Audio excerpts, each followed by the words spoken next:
누가복음 11장 28절과 디모데전서 4장 8절 말씀입니다. 먼저 누가복음 11장 28절을 봉독합니다. 그러나 예수께서 이렇게 말씀하셨다. 오히려 하나님의 말씀을 듣고 지키는 사람이 복이 있다. 이어서 디모데전서 4장 8절 말씀을 봉독합니다. 몸의 훈련은 약간의 유익이 있으나 경건 훈련은 모든 면에 유익하니 이 세상과 장차올 세상에 생명을 약속해 줍니다. 아멘. 이것은 하나님의 말씀입니다. 저는 지난 한 주간 은성수도원에 가서 영성훈련을 받았습니다. 은성수도원은 장로회 신학대학교의 경건훈련원이고 제가 참여한 프로그램은 신대원에 개설된 영성훈련의 실제라는 과목의 일부로 방학 중에 4박 5일간 합숙 훈련을 진행하는데 거기에 학생들과 함께 참여한 것입니다. 다음 달부터 시작되는 우리 교회 영성훈련을 프로그램을 컨설팅해 주시는 유혜룡 교수님이 이 과목을 담당해 주시기 때문에 미리 분위기를 익히고 저 자신도 기도하며 준비하기 위해서 가게 되었습니다. 이 훈련 과정에서는 매일 새벽과 저녁 2번의 모임과 5번의 개인 기도를 합해서 하루 7번씩 기도 시간을 갖습니다. 각 기도 시간은 80분으로 이루어져 있어서 대략 하루 10시간 정도를 묵상과 기도에 전념합니다. 저녁 예배 외에 모든 시간이 침묵으로 진행되고 식사 시간에도 말을 하지 않습니다. 공동체 생활을 하면서도 대부분의 기도가 개인적으로 이루어지기 때문에 각자의 상황에 따라서 다른 경험을 하게 됩니다. 개인 기도는 말씀을 읽으며 준비하는 시간 15분, 기도하는 시간 50분, 그리고 기도를 반추하며 기록하는 시간 15분으로 구성됩니다. 그렇게 기록한 내용을 가지고 매일 한 번씩 영성 지도자와 면담을 하여 다음 기도에 대한 안내를 받습니다. 그래서 저도 새벽과 저녁에는 학생들과 함께 공동 기도에 참여하고 나머지 시간에는 개인적인 영성 지도를 따라 저 나름의 훈련을 진행할 수 있었습니다. 그렇게 일주일 동안 기도가 심화되어 가면서 저 자신을 더 깊이 알게 되고 또 하나님과 지속적인 교제 가운데 더 친밀해지는 것을 경험할 수 있었습니다. 저에게는 특히 목회자로서 새로이 부르신 하나님의 소명을 따라 저 자신의 은사와 사명을 더 깊이 발견하는 기회가 되었고 그루터기 교회를 통한 하나님의 이끄심을 분명히 느끼고 확인할 수 있었습니다. 이러한 기도를 통해 부수적으로 얻는 효과는 깊은 평안입니다. 은성수도원은 포천의 산골짜기에 있어서 세상의 소음과 잡음으로부터 떨어져 있고 침묵수도원이기 때문에 수도원 경내에서도 필요 이상의 소리를 만들어내지 않습니다. 그러한 환경에서 하나님이 주시는 평안을 경험하며 매 시간 기도할 때마다 그 평안이 가중되어 가는 것을 경험할 수 있었습니다. 미국 유학 중에 2달 정도 가족들과 떨어져 산 적이 있었습니다. 저희가 머물던 학교 아파트를 2달간 비워야 할 상황이 되었는데 그 2달 동안 비싼 집세 내고 학교 밖에 나가서 사느니 차라리 그 사이에 한국에 다녀오는 것이 낫겠다 생각을 했습니다. 그런데 저는 진행 중인 프로젝트가 있어서 가족들만 보내고 저 혼자 친구 집에 잠깐 더부살이를 했습니다. 마침 그때 친구 집에 한국의 TV 드라마를 녹화한 테이프가 있었습니다. 8회짜리 미니 시리즈 멜로 드라마였는데 젊은 남녀가 사랑하다가 결국은 여자가 병이 들어서 남자친구의 품에 안겨서 죽음으로 끝나는 그런 이야기입니다. 저녁에 뭣도 모르고 첫 테이프를 틀었다가 이야기에 빠져들어서 8시간 꼬박 밤을 새웠습니다. 후유증이 심각했습니다. 밤을 새워 피곤하기도 했지만 그것보다 더 심각한 문제는 감정이었습니다. 미니 시리즈라는 것이 원래 한 주에 한 번 하기 때문에 아무리 슬픈 이야기라도 1시간 지나 끝나면 곧 잊어버리기 마련인데 그 슬픈 이야기를 8시간 쉬지 않고 보니까 그 슬픈 감정이 쌓이고 또 쌓여서 가슴속에 깊이 각인되어 가지고 회복되는데 1달 가까이 걸렸습니다. 그래서 가족들 돌아올 때까지 그 슬픈 감정을 계속 안고 지냈습니다. 이번에 영성훈련을 받으면서 그 반대의 경험을 했습니다. 기도할 때마다 평안을 경험하는데 그 평안이 매일 7번씩 쌓이고 또 쌓이며 한없이 깊어지는 경험입니다. 그래서 그 평안을 안고 기도원에서 수도원에서 돌아올 수 있었습니다. 물론 평안을 얻는 것은 기도의 부수적인 효과이지 그것이 기도의 궁극적인 목표는 아닙니다. 우리가 시작하는 영성훈련의 목표 가운데 하나는 우리의 신앙생활이 일주에 한 번 교회에 나와서 하나님을 잠깐 면회하고 돌아갔다가 잊을만 하면 또 다시 찾아와서 면회하고 이런 것이 아니라 매일의 삶 속에서 그 만남을 지속함으로 하나님과의 관계를 심화시키고 늘 하나님과 동행하며 함께 살고자 하는 것입니다. 하나님과의 관계는 영적 대화를 통해 발전합니다. 나의 소원을 일방적으로 하나님께 아뢰는 것이 아니라 그분의 음성을 듣고 그 뜻을 내 삶 속에 구체화하는 것입니다. 그럼 우리는 어떻게 하나님의 음성을 듣고 하나님의 뜻을 알 수 있을까요? 하나님의 뜻을 아는 가장 확실한 길은 성경을 읽는 것입니다.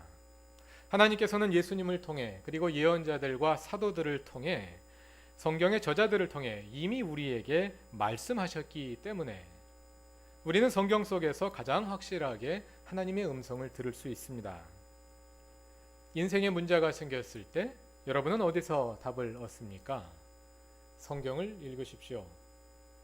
인터넷 웹사이트에 비유해 보자면 성경은 FAQ, Frequently Asked Questions.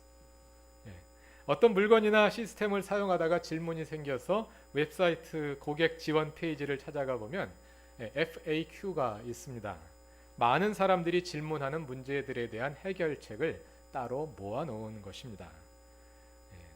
직접 전화하지 말고 거기 보면 다 해결책이 있으니까 먼저 찾아봐라. 이렇게 모아 놓은 것입니다. 그래서 여기를 보면 많은 경우에 이미 내 문제가 거기에 기술되어 있는 것을 볼 수 있습니다. 인생에서도 마찬가지입니다. 살다 보면 정말 미운 짓만 골라서 하는 사람이 있습니다. 벌써들 다 떠오르시는 것 같습니다. 너무 미워서 그냥 죽여버리고 싶습니다. 그럼 하나님 앞에 가서 묻습니다. 하나님, 저놈을 죽여버리고 싶은데 죽일까요? 말까요? 그런 기도 하실 필요 없습니다. 그런 건 성경 FAQ 찾아보면 다 나옵니다. 살인하지 말라. 분명한 하나님의 뜻입니다. 하나님께 직접 물어보지 않으셔도 됩니다. 길을 지나다가 교통사고 현장을 마주쳤습니다. 과속으로 달려오던 차가 횡단보도를 지나던 행인을 치고는 그냥 달아나 버렸습니다. 차에 치인 사람이 피를 흘리고 있습니다. 주변에는 사람이 나밖에 없습니다. 그래서 하나님께 기도합니다. 하나님, 이 사람을 도와주는 것이 하나님의 뜻입니까? 그냥 두고 못 본 채 지나가는 것이 하나님의 뜻입니까? 그런 기도하지 마십시오. 지금은 기도할 때가 아니라 그 사람을 구조할 때입니다. 성경에 분명한 답이 나와 있습니다. 그러나 살다 보면 성경에 직답이 나오지 않는 일들도 많이 벌어집니다. FAQ를 아무리 찾아도 답이 없습니다. 그럼 어떻게 합니까? 고객센터에 직접 전화를 하거나 이메일을 보내서 문의하게 됩니다. 우리들 삶의 문제들 가운데도 성경 FAQ에서 직답을 찾을 수 없는 것들이 많이 있습니다. 하나님, 요즘 제 마음이 뒤죽박죽입니다. 그런데 뭐가 문제인지 잘 모르겠습니다. 어디에 문제가 있는 걸까요? 그리고 이걸 어떻게 해결해야 합니까? 그런데 성경을 아무리 읽어보아도 신약에도 구약에도 안용성의 내적 문제, 그 진단과 처방, 제1장 1절 이런 내용은 아무리 찾아도 없습니다. 이런 문제는 하나님께 직접 물어보는 수밖에 없습니다. 두 직장으로부터 제의가 왔습니다. 이 직장에는 이런 단점과 이런 장점이 있고 저 직장에는 저런 장점과 저런 단점이 있습니다. 그 직장에 대해서 내가 아는 것도 있겠지만 사실은 모르는 것이 더 많을 것입니다. 이럴 때 이곳으로 가야 하는지 저곳으로 가야 하는지 아니면 그냥 여기에 머물러야 하는지 성경을 읽어도 구체적인 답이 나와 있지 않습니다. 이럴 땐 하나님께 직접 물어보는 수밖에 없습니다.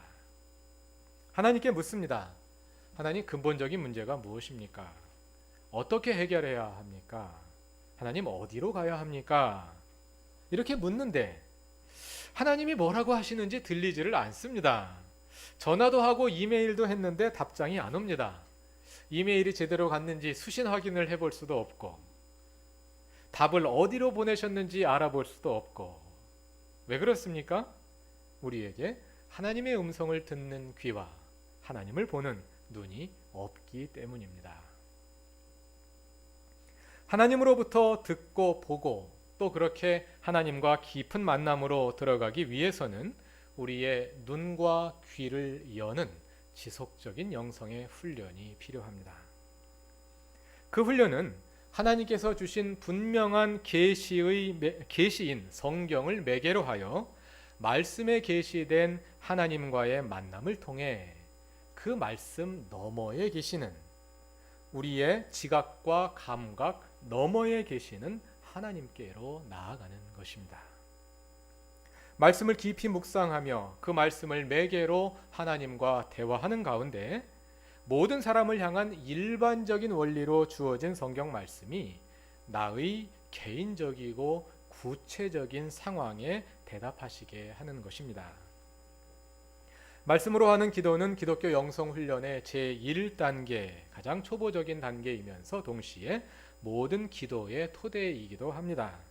그래서 우리는 말씀으로 하는 기도로부터 시작해서 그 기도를 심화시키며 하나님과의 더 깊은 만남으로 나아갈 필요가 있습니다. 우리가 4주 동안 예비 교육을 통해 배우게 될 것도 이 말씀으로 하는 기도입니다. 첫 주에는 훈련 과정 전체를 개괄적으로 설명한 후에 성경 각 책들의 장르에 따라 어떤 방법으로 기도하는 것이 더 좋은지 역사서, 시편, 복음서 순으로 한 주씩 안내해 드릴 것입니다. 강의만 듣는 것이 아니라 한 주 동안 실제로 매일 기도를 연습한 후에 점검을 받고 다음 기도를 안내받게 될 것입니다. 우리가 그동안 해온 큐티와 말씀으로 하는 기도가 어떻게 다르느냐고 질문하시는 분들이 있을 것입니다. 지금 한국교회에서 일반적으로 시행되는 큐티는 본문을 해석하고 그것을 자신에게 적용하는 방식으로 마치 스스로에게 설교를 하듯 그렇게 진행합니다. 목사님이 설교를 하는 것처럼 본문을 펼쳐놓고 자기 자신에게 설교를 하지요. 우리는 보통 그런 방식으로 큐티를 합니다. 그러나 말씀으로 하는 기도는 본문을 해석하는 것이 아니라 말씀에 참여하고 그 말씀을 경험하는 것입니다. 이성뿐 아니라 지각과 감각과 모든 상상력을 동원하여 온몸으로 그 말씀의 세계 속에 참여하고 그 말씀을 통해 그 말씀 너머에 계시는 하나님을 경험하는 것입니다. 신학생들이 처음 장신대에서 말씀으로 하는 기도를 배울 때 영적 지도 과정에서 가장 많이 지적받는 것 중 하나가 큐티식으로 하기 때문에 하나님과 더 깊고 직접적인 만남으로 나아가지 못하는 것이라고 합니다. 근데 아무리 설명을 해도 잘 이해가 안 되실 것입니다. 다음 달부터 직접 해보시면 그 차이를 아시게 될 것입니다. 이번 영성훈련에 영성 지도자로 참여하셨던 교수님 가운데 한 분이 학생 시절에 말씀으로 기도하는 법을 훈련할 때 경험했던 이야기를 하시는 것을 들었습니다. 누가복음 2장 25절 이하의 말씀을 가지고 기도하셨다고 합니다. 이 말씀에는 아기 예수의 부모가 정결례를 행하기 위해 성전에 올라갔다가 시므온을 만난 사건을 기록하고 있습니다. 시므온은 의롭고 경건한 사람으로 성령의 인도를 따라 메시아를 기다리고 있던 사람인데 아기 예수가 부모의 팔에 안겨 성전에 온 것을 보고 기뻐하며 자기 팔로 아기를 안고 하나님을 찬양합니다. 그 교수님은 이 말씀을 가지고 기도하면서 이런 질문을 갖게 되었다고 합니다. 그 아기가 메시아라는 것을 시므온은 어떻게 알아보았을까? 그분이 이런 질문을 가지게 된 데는 배경이 있습니다. 말씀으로 하는 기도는 성경 어느 책을 가지고 하느냐에 따라서 조금씩 달라지는데 복음서처럼 이야기로 되어 있는 말씀을 묵상할 때는 나도 그 이야기 속의 등장인물 중 하나가 되어서 영적인 상상을 통해 그 장면 속에 참여하고 그 속에서 예수님과 직접 만나 대화를 하도록 이끕니다. 그분은 이 말씀을 묵상하면서 그 장면과 그 사건 속의 얼굴들을 하나씩 떠올려 보았다고 합니다. 성전의 모습과 요셉과 마리아와 시므온의 얼굴을 하나씩 상상해 보면서 그 장면 속으로 들어가는데 유독 한 사람, 아기 예수의 얼굴이 떠오르지 않더라는 것입니다. 아무리 떠올리려고 해도 아기 예수의 얼굴이 보이지 않더라는 것입니다. 그분은 이 지점에서 왜 예수님의 얼굴이 떠오르지 않는지를 하나님께 물으며 기도를 계속해 나갔습니다. 그 기도를 계속해 가는 가운데 그분은 그 이유를 깨닫게 되었는데, 그것은 자신이 기대했던 아기 예수의 모습이 실제 예수의 모습과 너무 다르더라는 것입니다. 그동안 경험과 교리적인 선입견을 통해 나의 뇌리 속에 형성되어 있었던 예수님의 모습이 오히려 말씀 속에서 진정한 예수님과 만나는 것을 방해하고 있었다라는 것입니다. 우리가 지난주 설교에서 확인한 바와 같습니다. 우리가 하나님을 보지 못하는 이유는 하나님이 안 계셔서가 아니라 하나님을 볼 수 있는 눈이 우리에게 없기 때문입니다. 우리의 눈은 내면의 인격에 영향을 받습니다. 예수의 모습이 우리 안에 잘못 형성되어 있으면 우리의 눈이 왜곡되어 예수가 우리 앞에 계셔도 그분을 알아볼 수 없는 것입니다. 예수를 보는 눈을 갖기 위해 우리 내면에서 변화가 일어나야 합니다. 우리의 내면이 하나님의 빛으로 가득 차지 않고는, 우리의 내면이 어두운 가운데서는 우리의 눈이 결코 하나님을 알아볼 수 없고 우리의 귀가 결코 하나님의 음성을 들을 수 없는 것입니다. 따라서 기도를 배우는 것은 기도의 테크닉을 배우는 것이 아닙니다. 우리의 눈과 귀가 열려가는 과정은 우리의 내면의 인격이 하나님의 성품을 따라 변화되고 성숙되어가는 과정과 함께 일어나기 때문입니다. 그래서 누가복음 11장 28절에서 예수님은 이렇게 말씀하시는 것입니다. 오직 하나님의 말씀을 듣고 지키는 사람이 복이 있다. 누가복음 11장을 관통하는 두 가지 주제가 하나님을 듣고 그분을 보는 것인데, 그것을 한마디로 예수께서 뭐라고 정리해 주시느냐면 오히려 하나님의 말씀을 듣고 지키는 사람은 복이 있다. 듣는 것은 곧 지키는 것이다, 이 말씀입니다. 성경에서 말하는 듣는 것은 단지 귀로만 듣는 것이 아니라 듣고 순종하는 것입니다. 그것이 이 구절에 사용된 듣는다는 말의 언어적 의미이며 또한 신앙적 의미이기도 합니다. 그래서 우리가 영성훈련을 통해 하나님의 음성 듣는 법을 훈련하는 것은 곧 그분의 뜻을 따라 사는 법을 훈련하는 것이기도 합니다. 따라서 영성의 훈련은 우리 삶의 모든 차원에서 함께 시작되어야 합니다. 성경을 읽고 이성으로 이해할 뿐만 아니라 모든 감각과 온 몸으로 그 말씀에 참여하고 그 말씀을 통해 우리의 지각과 감각의 한계 너머에 계시는 하나님을 만나 교제하고, 또 그렇게 듣는 하나님의 말씀을 지켜나가며 우리 내면의 인격을 변화시켜 나가는 일이 동시에 일어나야 하는 것입니다. 금년에 우리 교회가 시작하는 영성훈련은 그런 점에서 말씀의 훈련이자 기도의 훈련이며 동시에 삶의 훈련이기도 한 것입니다.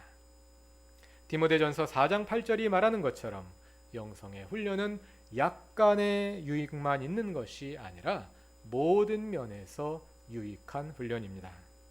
이러한 훈련을 통해 우리가 하나님과 더 친밀하고 하나님의 성품으로 변화되어 갈 수 있기 바랍니다. 내가 필요로 하는 한 줌의 세상 것을 얻기 위해 하나님을 믿는 것이 아니라, 그것을 얻기 위해 기도하는 것이 아니라 하나님이 열어주시는 더 깊고 풍성한 세계를 경험하며 그분의 이끄심을 따라 나날이 그리스도의 성품으로 성숙해가는 우리 모든 교우들이 되시기를 바랍니다. 하나님께서 시작하셨으니 그 한 걸음 한 걸음을 주께서 친히 이끄시고 또 완성하실 것입니다. 다 같이 기도드리겠습니다. 우리를 부르시는 하나님, 감사합니다. 우리의 눈과 귀를 열어 그 부르심을 듣고 우리의 삶으로 응답하게 하옵소서. 기도하는 가운데 우리의 인격이, 우리의 성품이 변화되게 하시고 내면의 변화와 함께 눈이 열려 주님을 더 분명히 보고 듣게 하옵소서. 주님과 깊이 교제하기 원합니다. 깊은 만남 속에 주님 닮아가기 원합니다. 이끄시고 도우시고 친히 이루어 주옵소서. 예수님의 이름으로 기도드립니다. 아멘.